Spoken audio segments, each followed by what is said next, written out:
그리스도인은 예수를 닮아가는 존재들입니다. 예수님이 가신 길을 뒤따라 걷고 예수님이 가신 길을 행하고 예수님을 전하는 사명을 감당해야 하는 존재들입니다. 그래서 그리스도인들을 작은 예수라고 부르는 것이고, 예수를 닮아 어디를 가든 예수를 생각나게 만드는 예수 주니어들이기 때문입니다. 그런데 오늘 예수님은 요한복음 14장 말씀을 통하여서 그리스도인들이 단순히 예수님의 삶을 뒤쫓는 것뿐 아니라 그 이상의 삶을 말씀하시며 우리에게 더 큰 사명을 부여하고자 하십니다. 생육하고 번성해야 할 그리스도인들이 예수님 자신보다 더 큰 일을 하게 될 것이라고 말씀하고 계시기 때문입니다. 부족하고 연약해 보이기만 하는 내 모습을 볼 때 그런 우리를 통하여 더 큰 일을 행하시고 싶어 하시는 하나님 아버지의 마음을 전해주고 계신 것입니다. 어떠세요? 우리는 이런 말을 들을 때 가장 먼저 의아함이 생기곤 합니다. 제가요? 예수님, 저 말고 저분 말씀이시죠? 저를 통해서 뭘 하신다고요? 아니, 저 같은 사람이 어떻게 예수님보다 더 큰 일을 할 수 있습니까? 당연한 반문입니다. 솔직히 예수님이 가신 길을 따라가는 것조차도 뱁새가 황새 쫓아가듯이 늘 다리가 찢어지는 게 우리의 삶인데, 아니 어떻게 예수님이 하신 일 그 이상을 할 수 있게 될 거라고 우리에게 말씀하고 계시냐? 아니 매일매일 이렇게 써주시는 것만으로도, 아니 우리의 예배를 받아주시는 것만으로도 그냥 감사하다고 말씀드릴 수 있는 그것이 우리의 자화상인데, 어떻게 나를 통하여, 어떻게 우리를 통하여 더 큰 일을 하게 될 거라고 이렇게 자신만만하게 말씀하십니까? 주님, 거두어 드리시옵소서. 그런데 이 말씀은 인간 중에 그 누군가가 우리 그리스도인들을 응원하기 위해 한 말이 결코 아니라는 것을 아셔야 합니다. 이 말씀을 하신 분은 그 어떤 사람이 아니라 바로 우리 예수님이 친히 우리에게 하신 말씀이라는 거죠. 먼저는 제자들에게, 그리고 모든 그리스도인들에게 하신 말씀이라는 것입니다. 우리 예수님 말씀을 이루시는 분인 줄로 믿습니다. 그러면 우리에게 말씀하셨으면 이 말씀도 이루실 줄로 믿습니다. 생육과 번성의 그 삶의 결과가 예수님에 대한 말씀의 그 성취이기 때문에 분명히 생육하고 번성하여 예수님이 하신 그 말씀을 이루는, 예수님보다 더 큰 일을 하게 되는 존재, 그게 오늘 우리들이 된다고 하는 거죠. 생육하고 번성하여 예수님이 말씀하신 그 더 큰 일을 행할 수 있는 이가 바로 저와 여러분, 우리 그리스도인이라는 사실을 우리는 결코 잊지 말아야 한다는 것입니다. 의심하거나 염려하거나 부끄러워하실 필요가 없다는 것입니다. 우리를 통하여 반드시 이루어져야 할 일이라면 오히려 이런 고백이 필요한 것 아니겠습니까? 누가복음 1장 38절, 마리아가 말하였다. 보십시오, 나는 주님의 여종입니다. 당신의 말씀대로 나에게 이루어지기를 바랍니다. 천사는 마리아에게서 떠나갔다. 아멘. 여러분이 말씀하셨습니다. 보십시오, 여러분은 주님의 종입니다. 하나님의 말씀대로, 예수님의 말씀대로 여러분에게 이루어지기를 바랍니다. 아멘. 이 말씀이 오늘 여러분의 고백이 되어야 한다는 거죠. 그런데 가장 먼저 이것부터 좀 확실하게 하셨으면 좋겠습니다. 혹여나 나의 믿음이, 나의 신앙이 바닥을 치고 있고 내 신앙이 하나님 보기에 부끄럽다고 생각하고, 아니 내가 요즘 왜 이렇게 살아가지 고민하는 모든 분들, 하나님은, 예수님은 오늘 말씀을 통해 여러분을 인정해주고 계신다는 걸 반드시 깨달으셨으면 좋겠습니다. 여러분, 세상은 여러분을 자꾸 패배자로 만들려고 합니다. 사탄의 마귀의 유혹이 있다고 한다면 그건 여러분을 언제나 까내리는 거죠. 너 그 정도 가지고 신앙인이라고 말할 수 있어? 너 그 정도 갖고 예배자라고 말할 수 있어? 하지만 오늘 요한복음 14장 말씀을 통해 분명히 말씀하고 계시는 거죠. 너희는 내가 인정한다. 나보다 더 큰 일을 할 사람 너희들이다. 왜 이렇게 말씀하십니까? 우리가 하나님의 자녀이기 때문에. 작은 예수이기 때문에, 그리고 무엇보다도 우리가 혼자가 아닐 것을 확신하며 말씀하시기 때문에 우리가 이렇게 더 큰 일을 이룰 수 있도록 예수님은 선물과 같은 이야기를 하나 주셨습니다. 요한복음 14장 16절에서 17절. 내가 아버지께 구하겠다. 그리하면 아버지께서 다른 보혜사를 너희에게 보내셔서 영원히 너희와 함께 계시게 하실 것이다. 그는 진리의 영이시다. 세상은 그를 보지 못하고 알지 못하므로 그를 맞아들일 수가 없다. 그러나 너희는 그를 안다. 그것은 그가 너와 함께 계시고 너희 안에 계실 것이기 때문이다. 아멘. 우리가 어떻게 그런 일을 할 수 있다고 인정해 주시냐? 우리 안에 계시는 성령님과 함께 이 일을 행할 것이기 때문입니다.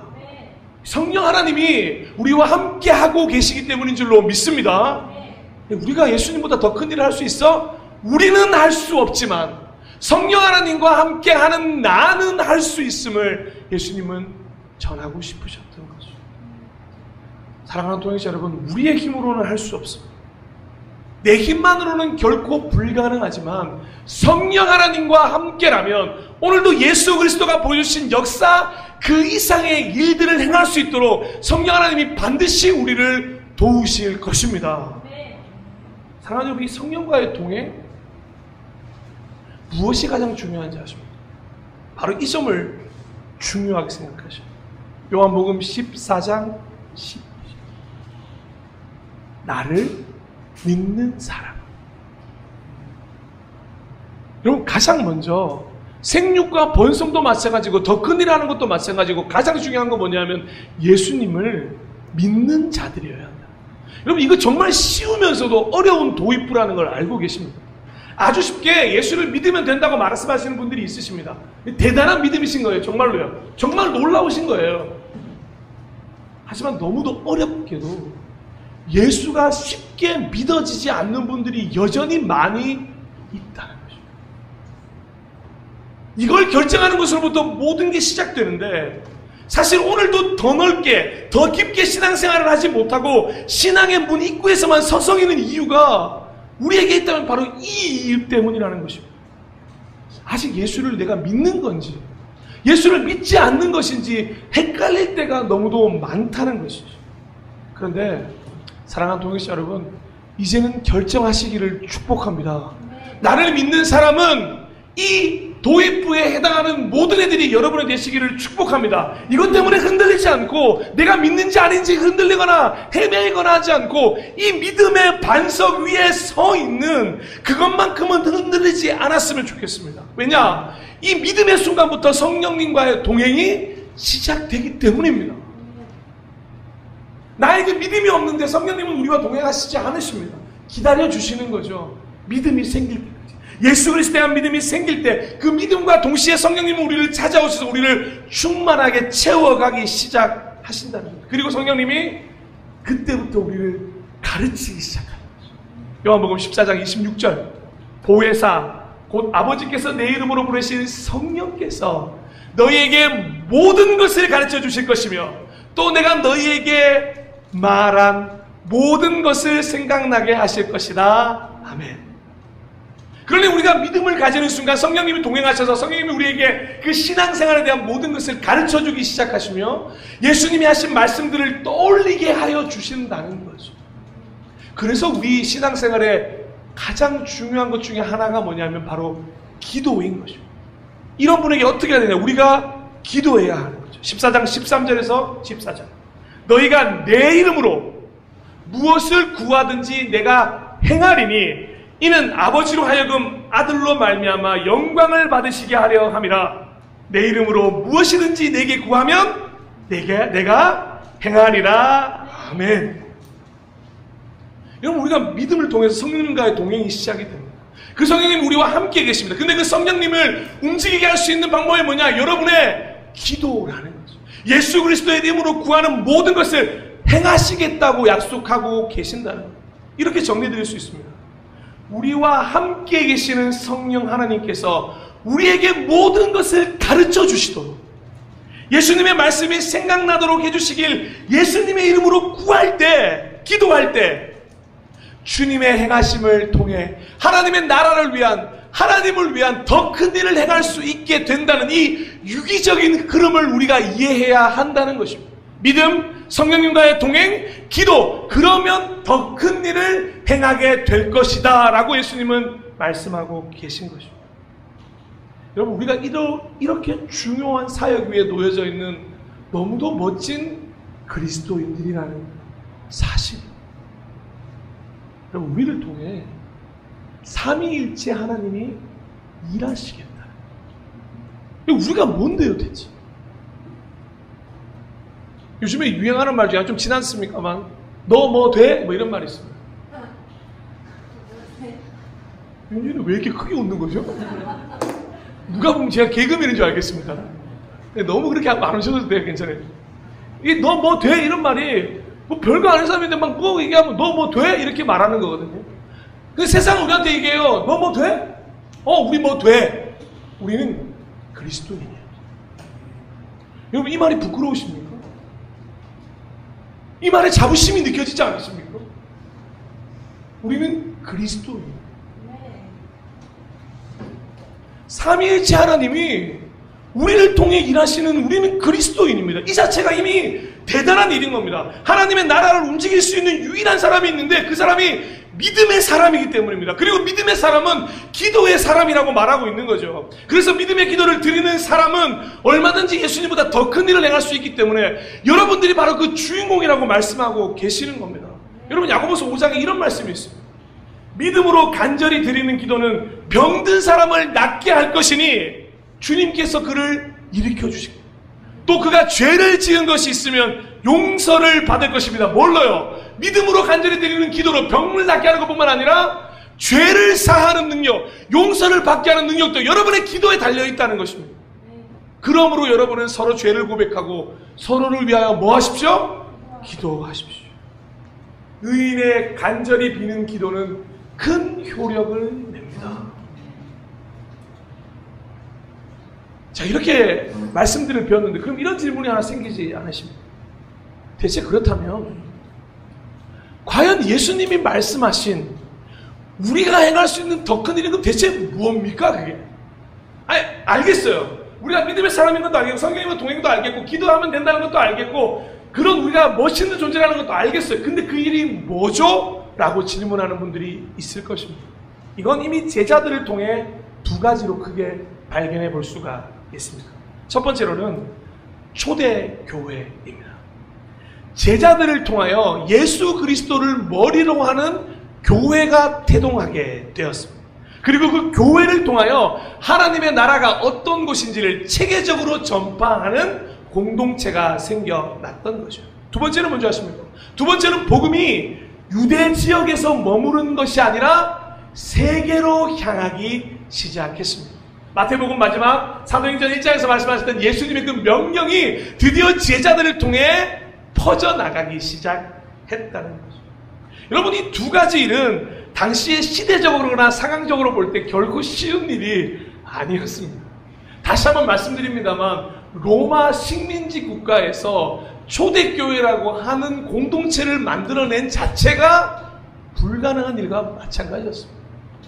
그럼에도 불구하고 예수님을 따라갔던 그 제자들을 통해 초대교회가 만들어졌고 더더욱이나 유대인 자신들만을 향한 복음이라고 생각했던 말씀을 들고 전 세계를 향하는 나가는 발걸음 때문에 2025년 9월 28일 오늘 현재 우리 교회까지 와 있게 된 역사가 바로 이때부터 시작되게 되었다는 거죠. 자, 그러면 자연스럽게 2025년 9월 28일 그 복음을 받고 그 초대교회를 이어가는 우리도 행해야 할 일을 세 가지로 좀 나눠볼 수 있을 것 같습니다. 첫 번째로는 바로 교회를 세워가는 것입니다. 물론 아직 교회가 없는 곳에 가서 개척하라는 그런 건물을 세우라는 것도 중요합니다. 그런데 초대교회를 아시는 분, 초대교회를 이해하시는 분들은 더욱더 중요한 게 뭐냐면 우선되어져야 할 교회 세움이 뭔지, 그건 개인이라고 하는 교회를 먼저 세워가야 한다는 것입니다. 예수 그리스도를 머리로 하는, 내가 생각하고 내가 말하는 방법으로 가진 내 머리로 세워진 교회가 아니라 예수 그리스도를 머리로 한다는 건 무엇입니까? 말씀을 기초로 하고 하나님의 나라를 기초로 하는 그 개개인의 교회가 먼저 세워져 가는 것을 의미합니다. 여러분, 이건 2025년 9월 너무도 큰 일이고 중요한 일입니다. 여러분이라고 하는 개개인의 교회가 세워지지 않는다면 사실 이렇게 모인 교회는 큰 힘을 발휘하지 못하는 것입니다. 교회들이 모여 정말로 주일에 그 하나님의 나라가 무엇인지를 보여주는 게 오늘 주일의 예배이기 때문입니다. 한 주간에 교회답게 살지도 않았고 예배자로 살지도 않았고 삶의 예배를 조금도 살지 않았다가 주일에 와서 다시 하려면 그 어색함이 얼마나 큰지 아십니까? 그런데 내가 개인의 교회인 줄 알고 매일의 그 삶의 예배 속에서 내가 어떻게 살아가야 되는지 하나님을 방법으로 예수 그리스도를 머리로 살아가는 교회가 될 때 우리는 이미 이 땅에서 여러분이라고 하는 교회를 세상이 발견하게 되는 것입니다. 마치 예수님을 등 위에 태운 나귀가 되는 것입니다. 예루살렘에 입성할 때 예수님은 나귀를 타셨습니다. 저희는 그 나귀가 되어야 할 존재입니다. 예수님을 등에 업고 교회가 되어 내 등에 업히신 예수 그리스도를 마음껏 드러내며 여러분의 삶 가운데서 내가 어떤 존재인지를 드러내며 교회로 살아가는 삶, 진짜 교회가 되고 교회답게 살아가고 예수님이 말씀하신 그 일들을 이루어 간다면 우리는 이 생육과 번성을 통해 예수님이 말씀하신 말씀들을 이루어 갈 수 있는 존재가 아닙니다. 간절히 축복합니다. 여러분이라고 하는 교회를 세워가시고 우리 함께 이 살아나서 살리는 교회 그리고 수많은 교회들을 함께 세워가셨으면 좋겠습니다. 두 번째로 아까 복음이 세계로 풀어졌다고 했지 않습니까? 여전히 우리를 통하여 삶의 영역은 넓혀져 가야 하는 것입니다. 저희가 이 경기도 광주에만 머물다가 저희 삶의 영역이 벌써 청주까지 넓어진 거 아십니까? 본인은 인정하지 않을지 몰라도 저는 야 청주까지 넓어졌어. 동현이를 저 부산에 있는 데를 보내버릴까? 가연이를 저기 제주도 보내버리고. 여러분, 이런 삶의 영역을 넓혀가는 것도 너무 중요한 것 알고 계실 겁니다. 그런데 여기서 삶의 영역을 넓혀간다는 말이 무슨 말인지 아십니까? 아주 쉽게 말해 바울의 전도 여행과 같이 우리 그리스도인들의 삶의 여정이 자신에서 머물지 않고 다른 사람에게로 영역을 넓혀가는 것을 의미합니다. 개인에서 공동체로 옮겨가고 이기에서 이타로 옮겨가고 세상의 방법에서 하나님의 방법으로 옮겨가고 결국 사랑으로 옮겨가는 삶이 되는 것이 우리의 삶의 영역을 넓혀가는 것입니다. 내가 사는 지역이 넓어지고 내가 만나는 사람들이 많아지는 건 예 중요합니다. 그것도 그리스도는 너무 중요하죠. 그런데 여러분, 여러분의 마음이 여전히 여러분을 향하고 있다면 그건 만나는 사람이 넓어지고 여러분이 밟는 땅이 넓어질 뿐이지 여러분의 삶의 영역이 넓어지는 건 결코 아닙니다. 왜 예수님을 넓으신 분이라고 표현하는 줄 아십니까? 예수님은 그 모든 인류를 향한 사랑을 보여주셨기 때문입니다.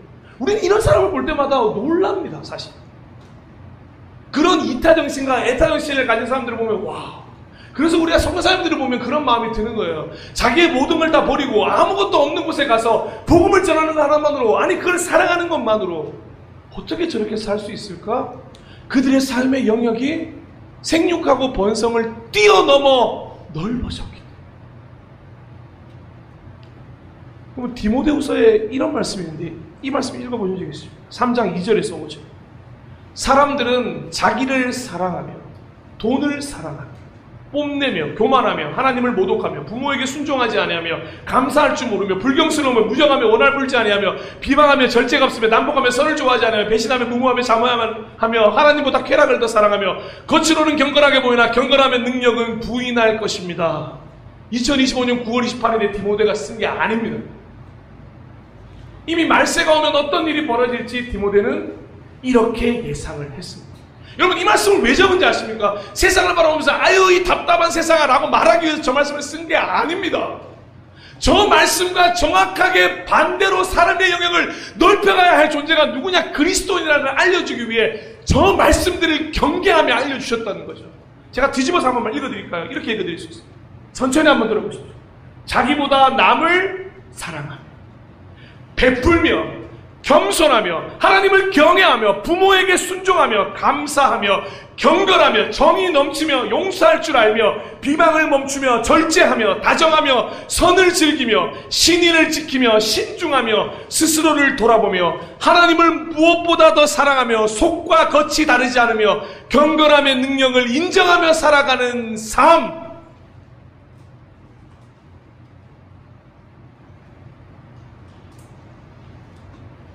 여러분은 디모데후서 말씀을 쓰고 계십니까? 아니면 디모데가 간절히 바라는 그 반대말의 삶을 살고 계십니까? 여러분, 복음을 전하는 진짜 방법은 복음을 살아내는 방법밖에 없습니다. 살아내므로 그 복음이 얼마나 진짜인지를 알아야 예수 그리스도가 어떤 분인지를 우리를 통해 알게 되고 여러분의 삶의 지평이 점점 넓혀져 가는 것입니다. 간절히 축복합니다. 여러분의 삶의 영역이 지금보다 갑절로 넓어지시기를 축복합니다. 마지막으로 진짜 큰일 하나가 남아 있습니다. 나보다 더 큰 일을 할 것이다. 마지막은 바로 무익한 종이 되는 것입니다. 누가복음 17장 10절. 이와 같이 너희도 명령을 받은 대로 다 하고 나서 우리는 쓸모없는 종입니다. 우리는 마땅히 해야 할 일을 하였을 뿐입니다. 하여라. 진짜 우리가 그리스도인이라면 할 수 있고 보일 수 있는 가장 큰 일은 무엇인지 아십니까? 우리가 생육과 번성의 모든 결과를 위해 최선을 다했다고 하더라도 그 모든 영광을 하나님께 돌리며 나 스스로는 그저 쓰임받은 무익한 종이고 쓸모없는 종이라고 고백하는 것으로 종지부를 찍는 삶이야말로 정말 큰 일을 행하는 것입니다. 예수님 이미 보여주셨습니다. 그렇게 십자가에 죽으시면서까지 모든 영광을 하나님께 돌리셨습니다. 여러분 대단한 신앙인으로 살아가고 여러분 최선을 다해 오늘 하루 살아가시는 건 왜 모르겠습니다. 하나님께 칭찬받고 하나님께 대접받고 사람들에게 대접받고 사람들에게 칭찬받는 신앙인이기를 축복합니다. 하지만 우리는 어떤 결과, 어떤 결심이 있어야 되냐? 우리는 끝까지 하나님 앞에서 저 무익한 종이라고 하는 고백이 끊이지 않아야 한다는 것입니다. 우리는 예수님께서 하신 것처럼 모든 영광을 하나님께 돌리는 삶. 제가 보통 한 달 전에 설교를 다 기록해 두는데 오늘 설교 찬양이 모든 열방 주볼 때까지였습니다. 내는 주의 영광을. 그런데 우리 윤시자매님이 찬양을 골랐는데 첫 곡이 내는 주의 영광을 보내를 또 고르는 거예요. 그런 생각이 들었습니다. 아, 하나님 오늘 영광으로 시작하여 영광으로 마무리하죠. 마치 이 생육하고 번성하라를 시작과 끝이 뭔지를 우리에게 보여주시는 것처럼 너희 나의 영광으로 시작했냐? 그러면 너의 영광으로 끝나는 게 아니라 네가 나에게 돌릴 그 영광으로 끝나는 너희의 삶, 그 무익한 종이라 고백할 수 있는 너희들의 고백. 여러분 더 놀라운 건 뭔지 아십니까? 그 영광을 받으신 하나님이 인정해 주는 게 누구라고요? 우리라는 것입니다. 여러분 무익한 종이라고 쓸모없는 종이라고 하나님이 정말 너희를 정말 정말 야, 그 쓸모없는 종 내가 너 써줬다 이렇게 판단하시는 게 아니라는 겁니다. 그동안 생육하고 번성하느라 고생했다. 그 험한 세상 속에서 믿음을 지키느라 고생했다. 잘했다. 마태복음 25장 21절을 말씀하시는 거예요. 잘했다. 착하고 신실한 종. 내가 적은 일에 신실하였으니 이제는 내가 많은 일을 내게 맡기겠다. 할렐루야. 더 큰 일을 하게 될 것입니다. 내게 더 많은 일을 맡기실 것입니다. 와서 주인과 함께 기쁨을 누려라. 아멘.